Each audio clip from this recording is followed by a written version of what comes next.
There you go. Can you hear me now? Okay.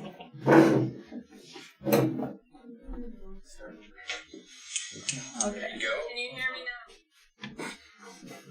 Good Lord. Okay.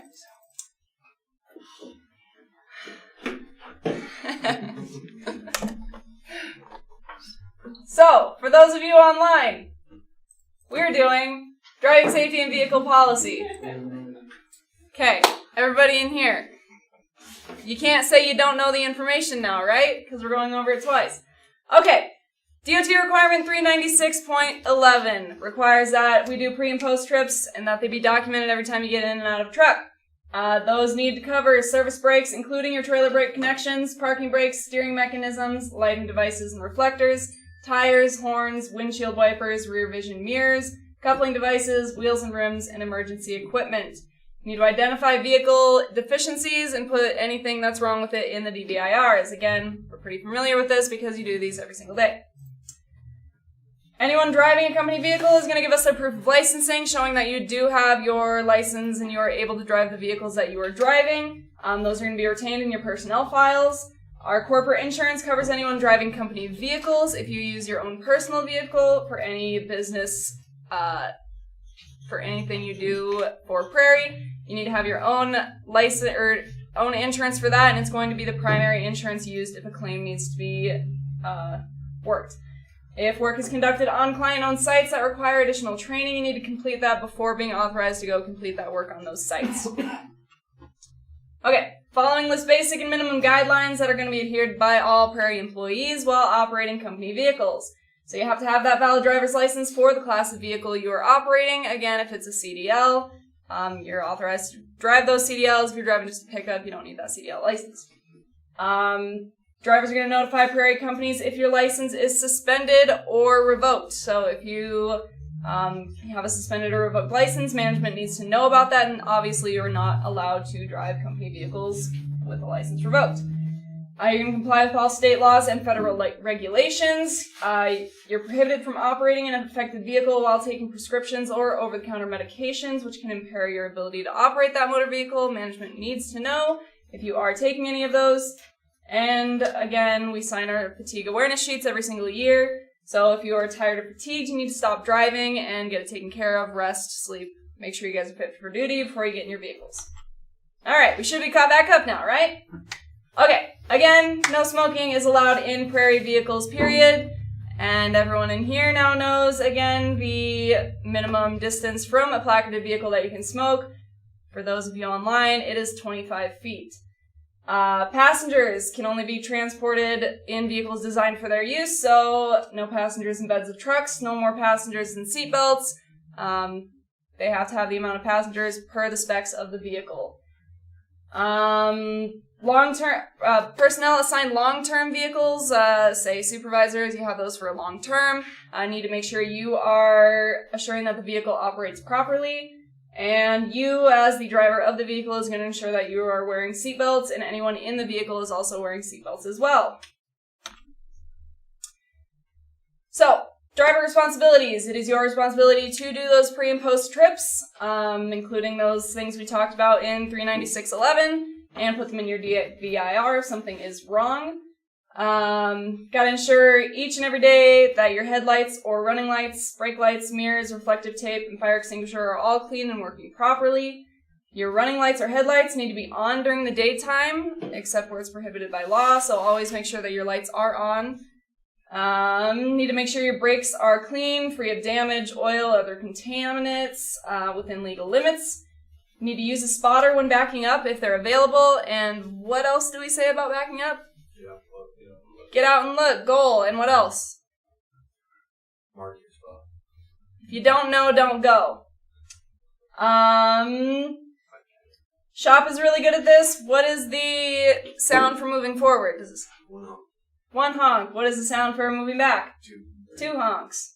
Do you guys do three? We do 2 to come in and 3 to go out. Oh, it's Turn back different. out. Interesting. All right, so. One is start the engine. Okay. Looks like policy needs to be updated then, huh? Okay, you must wear your hard hat while on duty and out of your vehicle, and ball caps cannot be worn under your hard hats either. We talk about PPE all the time. Again, hitting on that, all of your PPE needs to be worn. Safety glasses when you're out of the truck and your monitors when you're out of the truck. You can only use Class 1 or Division 1 flashlights. That includes your hard hat lights. You need to make sure all your proper paperwork is in your vehicle, including truck and trailer registration, your IFTA card, tarot card, truck and trailer inspections, current insurance card, and hazmat registration. You need to ensure the following is also with you: a shovel, 5-gallon bucket, 2 cones, wheel chocks, and a ground wire that is intact and usable. You need to make sure you have a safety vest in your truck and you wear it. If you don't have a safety vest, I know we were going to try and get everyone one of those. We're going to have to order them per employee though. So if you want to send me a text or an email with your size, if you don't have one, we can get you one. And you need to make sure you're placing those cones when you do your loading and unloading as well. Again, your fire extinguisher needs to be in your transfer area. If there's not one mounted there, you need to bring one with you. Need to use tire chains when conditions are hazardous. Need to do your JSAs. This is all kind of just things of your day, but it's also part of the driving policy that we have. Make sure you're using your 3 points of contact while getting in and getting out of your truck. Maintain safe following distance to allow time for any sudden stops that you have.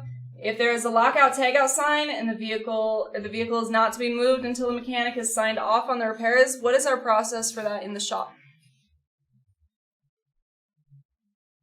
As far as what? For lockout tagout, if a truck is not to be moved. I mean, I know we don't have drivers in the truck anymore, but at one point in time, I know we were putting like sticky notes on the... Intermittently, we pull the ignition key out, and sometimes we put the clip on the side of the vehicle and the key as well. But a lot of times, I think we rely that the vehicle won't be taken out until the technician takes them out.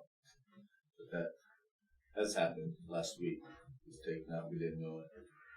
Okay. But depends on the severity for sure of the vehicle. Like if there's no oil in the crankcase or the transmission, then we'll pull the keys out, the lockout, tag out on the handrail, key out. Okay. Because I know at one point in time there was an incident where a mechanic was under the truck and somebody got in the truck to drive it away.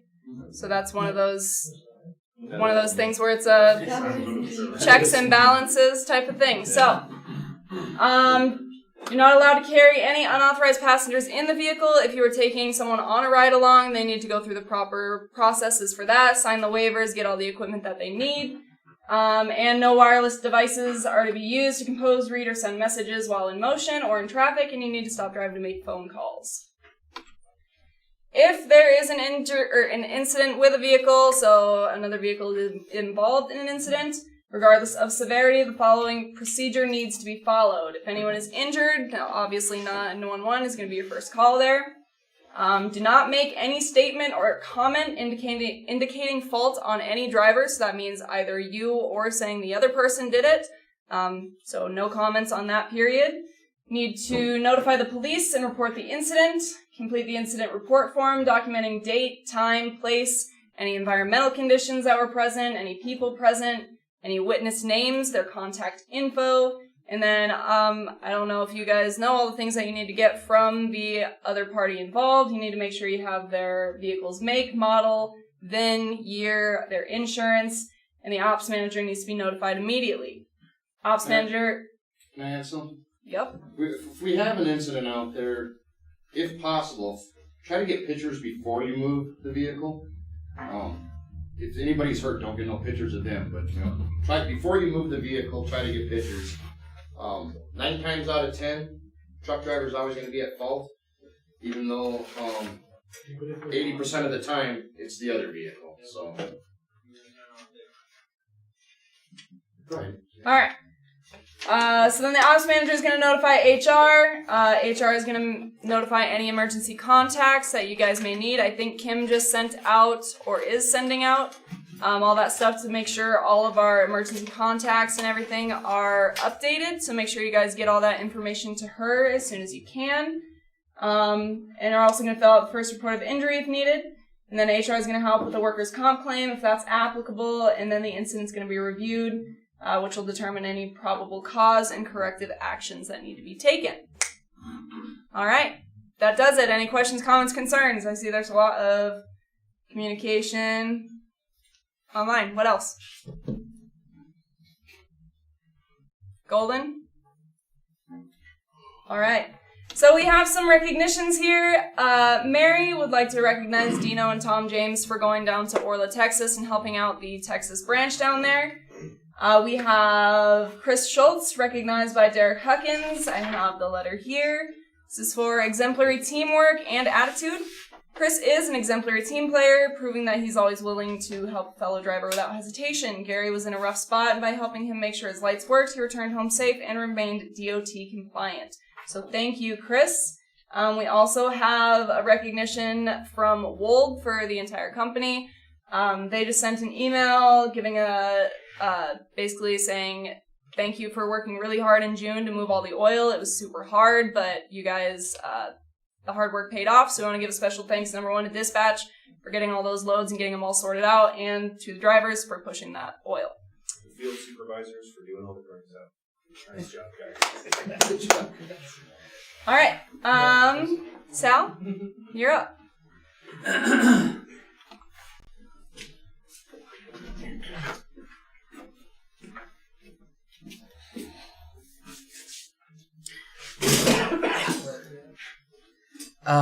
We picked cleanliness this time because well, we got talked to about cleanliness. So in the shop, and what it is being assigned to a certain area, knowing that it's, even if you're not going to work in that area, if someone is in that area, you are responsible for that area. So again, it's watching each other's back, taking care of each other. Likewise, with the drivers doing the split thing, it's kind of the same thing. We hear a lot about, well, this isn't my truck, and that's fine. But when you're in it for that shift, it is your truck. So understand, no one likes getting into anything dirty. It's imperative that we all keep each other's stuff clean, because again, we might be using that same thing the next day, be it a truck or be it a work area. So.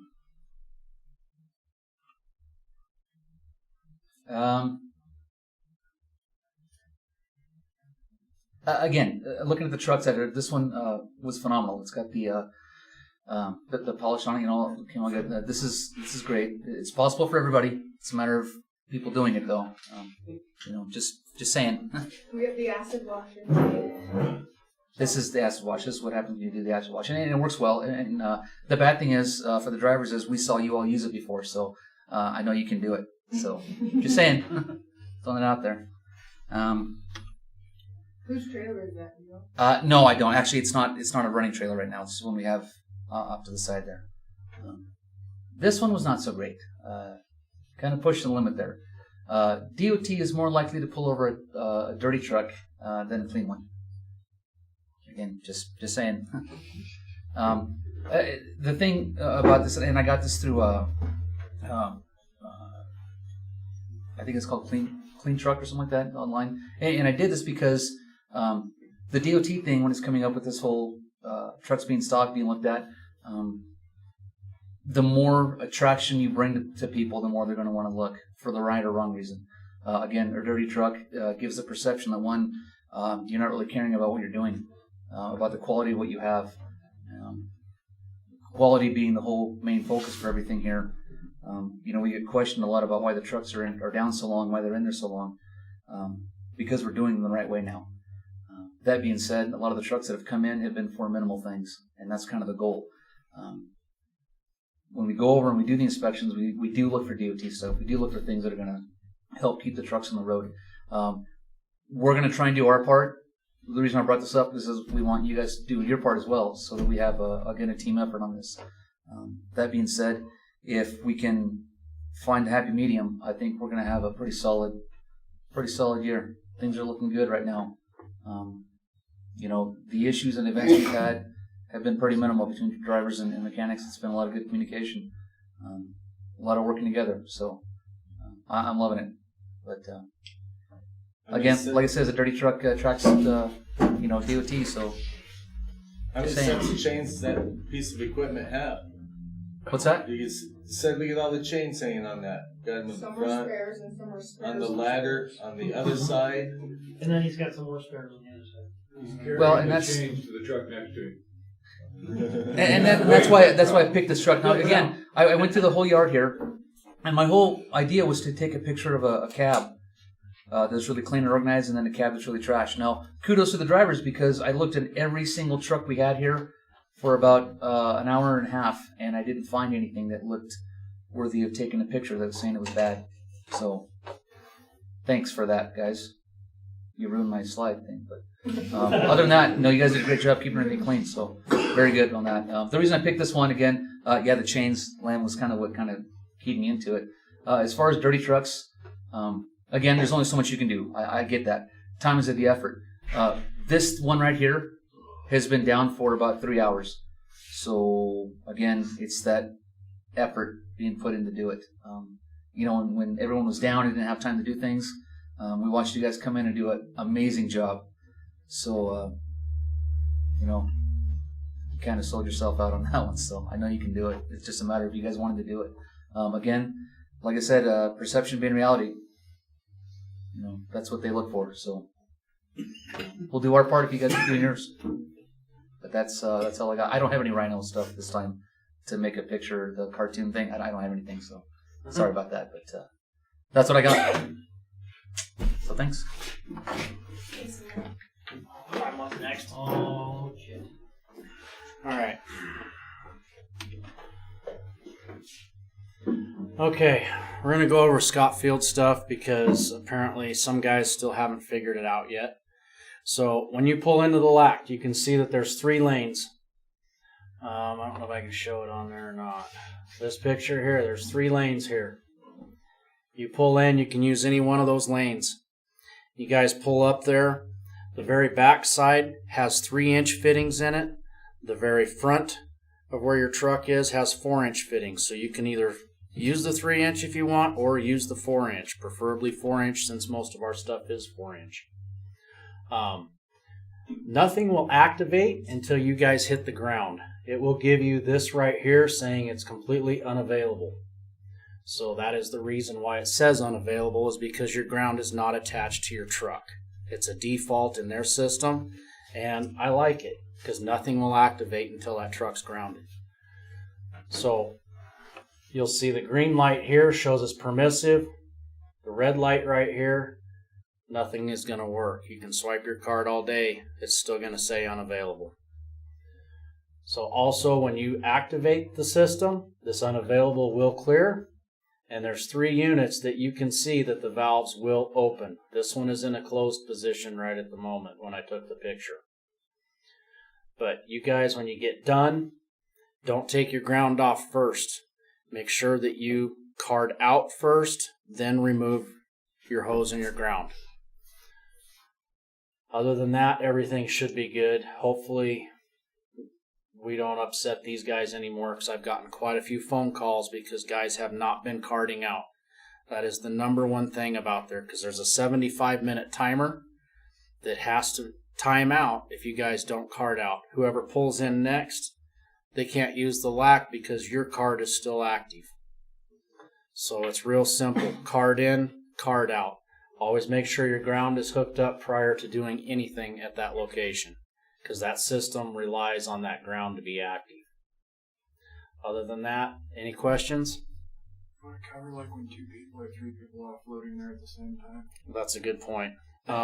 When you've got 2 or 3 trucks unloading, especially like a Black Hills truck, they have a direct drive PTO. They have no mercy when it comes to our trucks. So they will push back. You will have pressure. You look at there is a gauge in between the second and third head that'll tell you what the line pressure is. It'll stay average of about 28. But if there's 2 or 3 trucks in line, leave your trucks in an idle. And the other guys in line should be idling as well. If not, ask them to, even if it's the Black Hills guys, because that manifold will only hold so much pressure. And if you guys are idling with your hydraulic pumps against theirs, you're not going to win. So, and it causes a lot of issues. Is you're going to have leaks. Your pump's probably going to pretty much be stopped. There's So, some real jackass drivers at Black Hills, so maybe not get into an argument with them and just shut your truck down and wait till they're done. I know we're on a time clock, yep. but instance having an outburst at the black and get kicked off the black, so just let them have their way and let them do the thing. Yeah, in most They'll be done cases. in Some of them are 25 cool. minutes and you go. Half of them, some of them are really good, but I run in, you still got such as people like Wes working there, that's a real fucking jackass. And they'll Yep. do anything to make it miserable for us prairie drivers, so just back off and let them have their way. Yep. And then if you guys have any problems with your cards, please let me know. And if you guys have extra cards in your trucks, which I've got record that some of you have about 3 cards assigned to your truck, I need those back, any extras that you have. Because now us as supervisors do not have any extras. So please, if you have them, give them back, give them to dispatch. Dispatch can put them in my box. Anything else? Can I Not on that. point on that? No, go ahead. There is a BSW meter at Scott Field, but you have to use your own pump to push off there. If you have a high BSW, it will shut down your rail. But if you're not paying attention, you're still going to be pushing into it at 800 to 1,000 RPM. And if you don't catch it when the BSW shuts your valve, you're going to dump your pump. Yeah, that's a good point. And I don't know where. It's over on the latch unit. Yeah, but We if you just can't pay access attention it. to your pump, you'll know. But we've had 2 trucks that happen to. Yep. Okay. Move on to Scott Field. I got a phone call today from Craig with Hyperion. Somebody was out in the field. They were at one location. Well, they took the rancher's 2-track road over to another location to get their next load. And we can't be doing that. That'll cost us a $2,500 fine. The last time this happened with another company, the rancher called the sheriff out and instilled just about $5,000 worth of fines. So, yeah, then you'll have to do reclamation. And just for a note, I have been stopped out there by the rancher. I followed directions in. I was coming out loaded. He thought I was cutting across to get a Devon. He was pissed. Right. He calmed down after I told him, and look, I'm coming out loaded. This is where I got. Once he found that out, he calmed right down. But sliding the stops, come around the truck, yeah, it was pretty hairy. I wasn't sure if I was going to get shot or not. So the ranchers are watching, is my point. Yep, no, they are. And whoever the driver was today got real lucky that Craig was still questioning the fact whether he was actually on that road or not. Because he was like, there's tracks through the field now getting from one location to another. So we got to make sure that we follow the roads. If you got any questions, call a supervisor, and we'll help guide you through wherever you need to go. But do not take off on those little 2-track roads out there in the rancher's field. Anything else? I think we're good. All right, last thing. Number 1 safety focus phrase is in regards to our Wold compliment. It is hard work pays off. So appreciate you guys out there doing your jobs, working safe, working right. And then our last thing here is we are looking for a few drivers to go help out in Texas and a few drivers to go help out in Wright. So if you are interested in either of those, reach out to a supervisor, get some more information, let them know you are interested. That will do it. What's our monthly safety theme? Monthly safety theme is still follow up from Shell's Safety Day.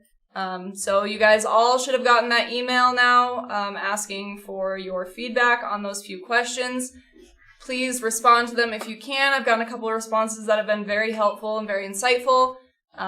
So I appreciate those of you who are getting on that. So if you have anything to say on those topics, feel free to respond to that email. And that'll do. All right. Have a great week. You too. Thank you.